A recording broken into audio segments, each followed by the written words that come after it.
ang tinig na hindi mabibili, hindi matitinag, hindi mapapawi. Ito ang tinig ng katotohanan ayon sa kasulatan. Sa salita mo aming pinanghahawakan, liwanag sa dilim, gabay sa bawat daan. Hindi sa opinyon ng sanlibutan, kundi sa katotohanang nasa kasulatan. Kapag may unos, hindi uurong, ang pananampalataya'y lalo pang titibay. Ang bawat pangako mo'y aming aasahan, dahil ikaw, O Diyos, ay tapat magpakailanman. Hindi kami matitinag sa bawat pagsubok, katotohanan mo ang aming sandigan. Sa bawat hininga, sa bawat awitan,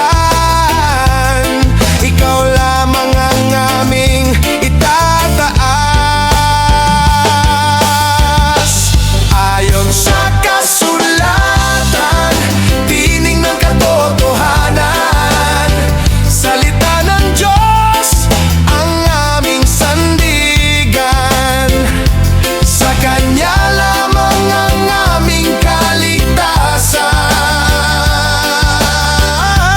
Ayon sa kasulatan, hindi kami mag-aalinlangan, handang ipaglaban ang katotohanan ng Diyos. Kahit anong unos ang aming harapin, hindi sa galit kundi sa pag-ibig, hindi sa dahas kundi sa biyaya. Ngunit kapag ang katotohanan ay hinahamon,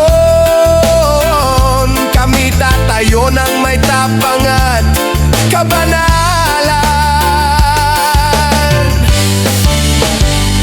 Ang ilaw ng salita ay hindi mamamatay, ito'y magniningning hanggang wakas.